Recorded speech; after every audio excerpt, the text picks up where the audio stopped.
Welcome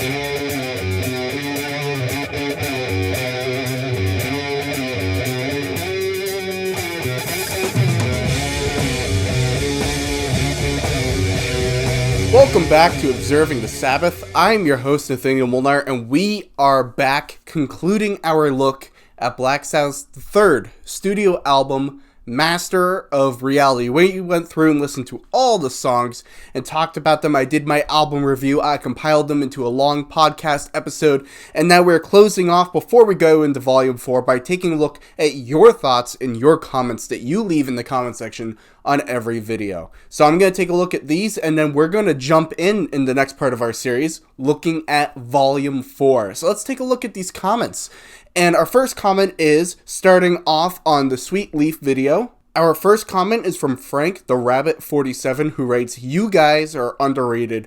Well, I appreciate that, Frank. And of course, he's referring to me and Johnny Gifford, who helps out on a few of our videos for every single album.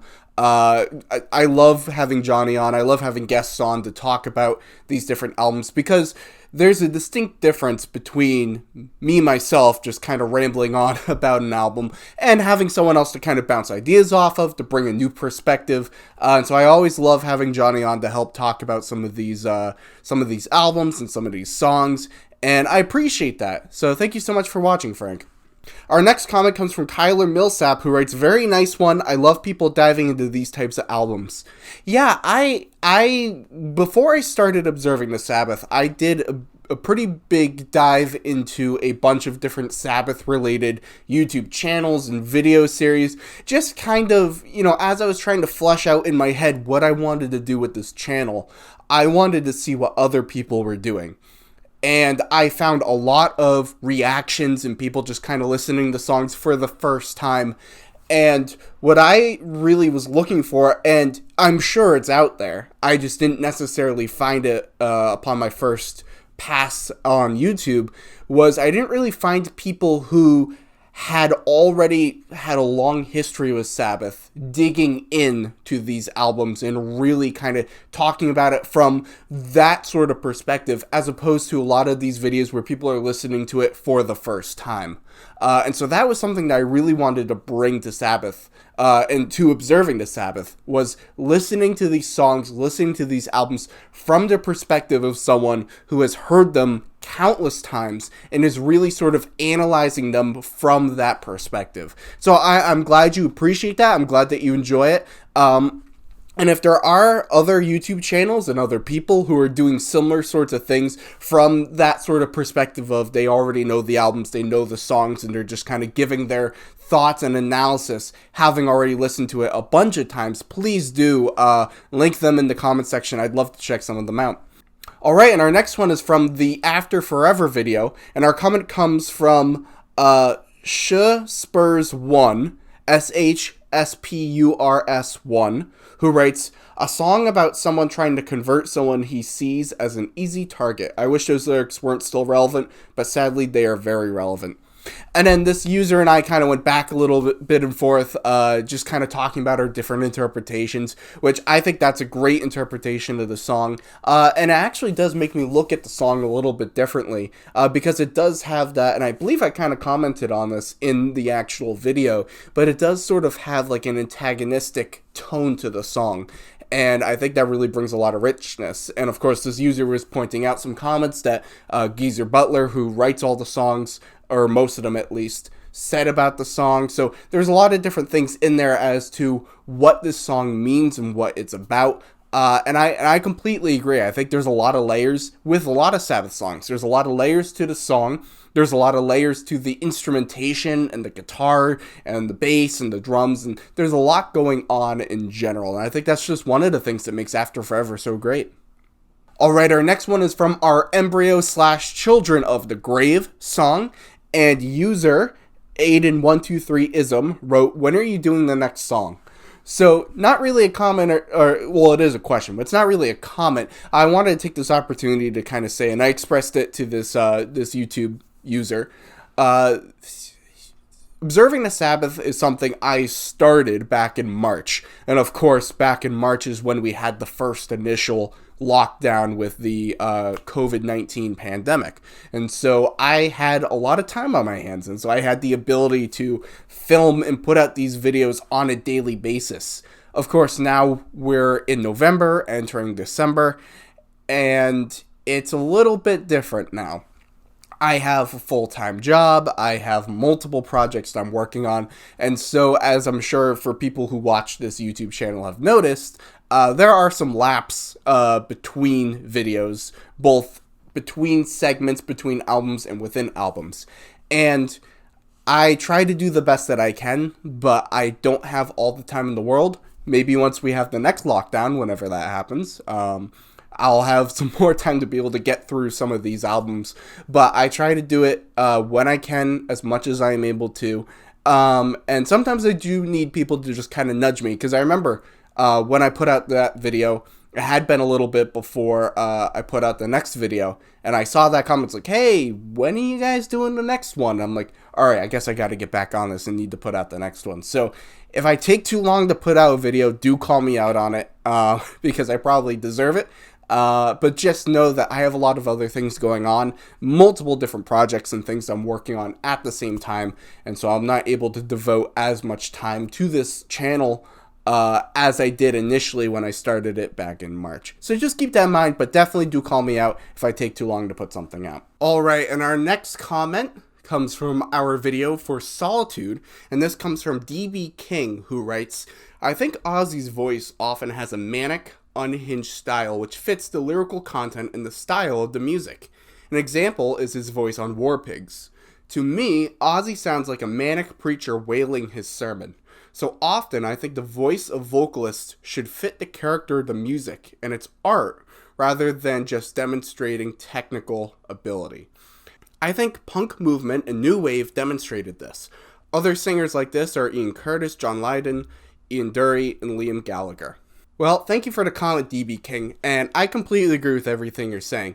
Ozzy's voice so totally does just fit the tone and the style of the music, and that's part of what makes it work so well. If you want more of my thoughts on it, Johnny and I, I believe it was our Electric Funeral video, we did a deep dive talking about Ozzy's voice and all these different elements that you're talking about. But specifically relating to Solitude, some of what makes that song so great and just shows Ozzy's ability as a vocalist, really truly his ability as a vocalist, is his ability to adapt and change to the style of the song, as you were mentioning. You know, he doesn't have a one-size-fits-all tone. He's able to manipulate his voice and work to what the song requires him to be and requires of him. And I think that's just part of what makes him as great as he is that he isn't just one note. He isn't just one trick pony. You know, he's able to really fit the tone of his voice for what the song requires and what the tone of the song is. And so I think that's a very good observation. And I think you're exactly right on that. Alright, and our next comment comes from our Into the Void video, and this comment comes from Jacob Freiberger, apologize if I butchered the pronunciation, who writes, greatest band of all time, Ozzy era. Nobody made songs like Sabbath. They did more in one song than other bands did in 2 or 3 songs. And their songs always changed and took you somewhere you'd never think you were gonna go, and they always brought it back. Ozzy's vocals and the way he changed his voice isn't comparable really, and their lyrics were arguably the deepest and most creative there ever were. I mean, A National Acrobat, for example, is so complex, I bet 90% of the people can't tell you what it's about. The band wasn't the same without Ozzy. He was too big of a piece and too unique. Nobody drummed like Bill. Every song was a long solo, basically. Geezer never played bass before Sabbath, so he played it like a rhythm guitar, which allowed Tony to do whatever the hell he wanted. It drives me crazy that people don't see them for what they really were. Very well said. Very well said, Jacob. I completely agree with everything you're saying. You know, for me, Black Sabbath is the 4 of them. It's Ozzy, it's Tony, it's Geezer, it's Bill. And I get a lot of shit for it. I get a lot of shit for people who say, oh, well, you just don't give the Dio years or Tony Martin years. You don't give them enough of a chance. And you know what? Maybe I don't. But to me, I kind of categorize that, that's something else. That's not Sabbath to me. To me, Black Sabbath is 1970s Black Sabbath through Never Say Die in 1978. Those 8 albums, that is Black Sabbath. I do kind of throw in 13, and I know Bill is not the drummer on that, so it's sort of like a loose connection. It's sort of like you've got the 8, and then you have that 9th album that sort of is, sort of isn't, but it is mostly. To me, I don't know, maybe it's just the way that I listen to music, but it's less jarring to have a change in the drummer than it is to have a change in the lead vocalist, because the entire tone of the sound of the song, just by changing the vocalist from Ozzy to Dio, it shifts, it changes. That sort of drastic change and shift doesn't happen to the same degree with replacing the drummer. So I know, I'm saying, oh, well, Black Sabbath is those 4 people. And then I kind of count 13, even though it's not those 4 people. But that's sort of my mentality. Like, Black Sabbath is those 8. And then I kind of throw in 13 as the number 9. But when I look at the other eras of Black Sabbath, the Dio years, the Tony Martin years, anything like that, those are kind of categorized in my head as their own separate thing, So I don't really view those as Black Sabbath, because I completely agree. Black Sabbath is those 4 people, them working together, them building on each other, them growing together. And so you really see that sort of evolution and that growth and that change over those 8 years, over those 8 albums, that period of time. That's really what Black Sabbath is, to me at least. And I fully respect people who, I think part of it is also that I come from it. I didn't live through the years that this music was coming out. So I could totally see how somebody growing up who maybe they were a kid when in 1976, 77, 78, when the last of the Sabbath, Ozzy Sabbath albums were coming out, and they knew of Black Sabbath from there, and they loved all those albums, and then the new stuff came out and it has Dio, and then it has Tony Martin. For someone who is experiencing those albums as they come out, I can totally understand why that may be more of your of what you hold Black Sabbath to be, and that's more of what the Black Sabbath identity is to you. I completely understand that. That makes complete sense to me.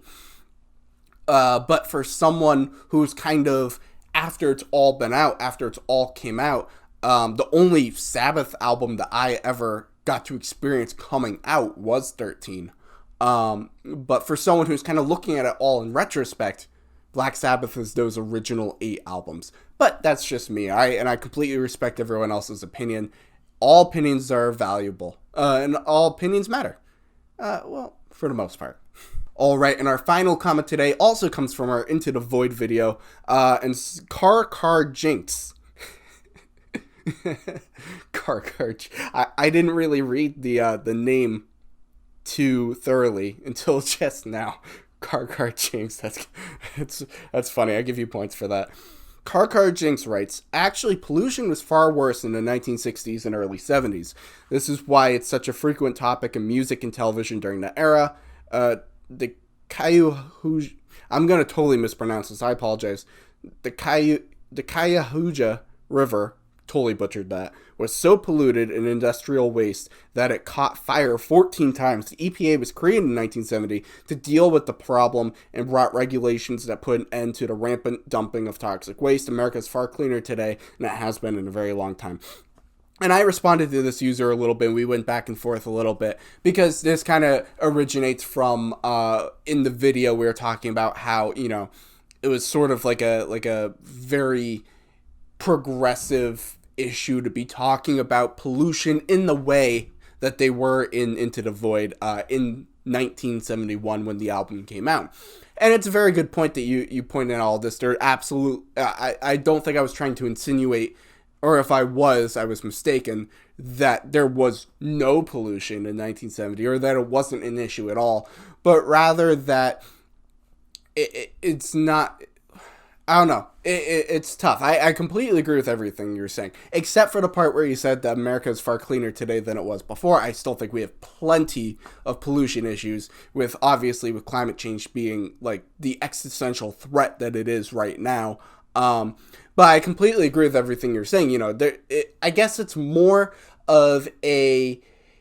It's more now something that people more talk about and recognize than it was. And now it's something that we're more aware of in this present day. So, yeah, I mean, obviously I wasn't alive at the time, so I'm kind of in many respects talking out my ass. But I will say I do think that we absolutely, while we've made some progress with the EPA and everything, there's also been a lot of things pulled back. But this is also not a political show. I don't really want to get into the political nature of it, other than commenting on what the songs comment about, which is what this issue is at hand. So good observation. Thanks for pointing that out. And I think that just helps us enrich our appreciation of the song and the contextual nature of the song just a little bit more. So that's going to do it. Those are all of our comments for the Master of Reality album series. So thank you for watching them, and do come back when we dive into Volume 4. So until next time, I'm Nathaniel Molnar. Thank you for watching.